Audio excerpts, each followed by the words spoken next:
Peace and blessings, my friends. I want to invite you to join me every Sunday at 4 p.m. on TikTok for Narcs, Clowns, and Flying Monkeys. I am your host, Kalima Overton Amin, and the author of Hidden in Plain Sight. Are you being groomed for love bombing, spirit breaking, and abandonment? So please join me for Narcs, Clowns, and Flying Monkeys. We're going to talk about the 9 red flags that you're being groomed by the narc and 8 steps to recovery. Okay? And what are those steps in the process? Well, the narcissistic grooming process includes love bombing, aligning themselves with you. I call it the me too, me too, me too. Everything you want, need, hope for, aspire to, they're going to say, me too. They're going to align themselves with you so you can feel safe. And they'll put you in this place where you feel safe, you feel loved, you feel wanted, you feel needed.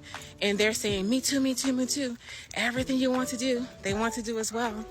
And then when they get you through this stage, here comes stage 2. Oh, wait a minute, let me back up. They're also going to groom your family, your friends, your neighbors, your co-workers, the kids, whomever they can get their hands on. And why would they take the time to do all of this? They will do this because they want to compromise all of your safe spaces. So when you report the abuse that you're going to experience, and you will, when you report it, all of your safe spaces will have been compromised, okay? And the abuse that we're talking about is mental, physical, spiritual, and financial abuse. These are all forms of abuse. So that's stage 1, the love bombing, the me too, me too, me too. Then here comes stage 2, the meaning and spirit breaking. That's the why. Why are you wearing this? Why are you doing this? Why are you hanging out with these friends? They don't have your back. Why are you entertaining your family? Why are they coming over so much? You know, before it was bringing them around so they can groom them. And now it's why are they coming over so much? Why are you bringing them here? Why? Why are you trying to get this job? Why are you trying to get this promotion? Why are you trying to move to this home? Why? To sow the seeds of self-doubt. Okay, that's what they're trying to do. So they get you to doubt yourself, your family, your friends. They can further compromise your spaces. And now here comes the abuse and manipulation, mentally, physically, spiritually, and financially. They're going to cover all of these areas. And the abuse is not blatant. It won't be like a boulder thrown through your window. The abuse will be trickling of abuse, okay? And it will continue to increase little by little. My dog is pulling me in one direction, I'm going in the other direction. But the abuse will be a trickling. And this is how the trauma bonding sets in. And people think, why trauma bonding? Why would you be bonded to trauma? That's not what you're bonded to. You're bonded to the hope of change. Because when they take you through the cycle of love bombing, where everything is great, then they come to the demeaning and spirit breaking, and then they will play dumb and say, oops, I didn't know that bothered you. I didn't know that hurt you. Let me stop doing that. And you will see a little bit of change. Okay, so now you're thinking, wow, things are going back to normal. Things are going to be great again. And then they will loop you back around to the love bombing, then the abuse, then the promises of change, and then around and around you go. And this is how you become bonded to the hope of change. This is how you become bonded to that person, because you're hoping that things will get better. You're not bonded to the abuse. I wish there was another name for it, but there isn't. That's the name the experts gave it. Okay?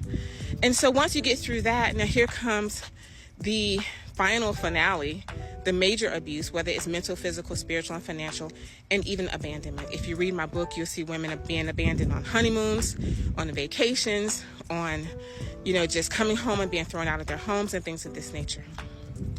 So then here comes the abandonment. And guess what? When you go to the people that were around you to report this abuse, they have been compromised. Your world will get kind of small.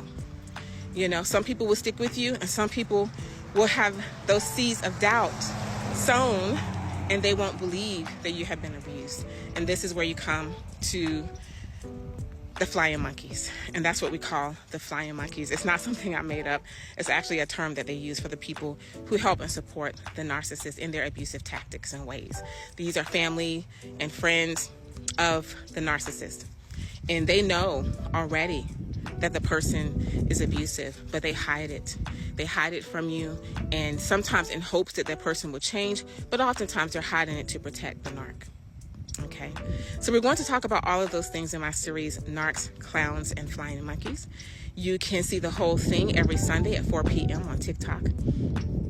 And you can also catch the clips of it on my personal page here and on the short stories. And you can catch little longer clips on my professional page, author Kalima Overton Amin. Please go to that page. This is where all the videos are, okay? You can get information there. And of course, you can read my book, Hidden in Plain Sight, Are You Being Groomed for Love Bombing, Spirit Breaking, and Abandonment? It's available at Barnes & Noble, Amazon, iTunes, Google Play, and you can also get it on Kindle. And in my book, I talk about those 9 red flags that you're being groomed by the narc, 8 steps to recovery. I interview women who were African American, Caucasian, and South American, Muslim, Christian, and Catholic about the narcissistic grooming process and the things that they went through, you know, and those 9 red flags that they missed, but we want to make sure that you don't miss them. And I'm going to finish my walk out here. I have to cover my sweatshirt because when I had this sweatshirt on, it's a Black Wall Street shirt, my video was taken down from social media, and then I had to cover it and go back, you know, and do it again. But anyway, I have to remember to do that so my video does not get taken down. But please join me every Sunday on TikTok live at 4 p.m. And for Narcs, Clowns, and Flying Monkeys, if you can't, or if you're not on TikTok, you can actually catch it replayed on my professional page, which is author Kalima Overton Amin, right? I do want to make sure that I help you learn the 9 red flags and protect yourself, your family, and your friends from the narcissistic manipulation, abuse, and abandonment. Let me finish getting these steps in and making sure I'm taking care of my emotional and spiritual and physical health. Walking does all of that for me. You may have something else. Everyone has something that gives them a reboot. You know, if it's walking or cycling or playing chess or art, music, find a place where you can reboot in life, okay? Make sure you're constantly rebooting over and over again. You need to do this. So peace and blessings, my friends. Enjoy your day and take care.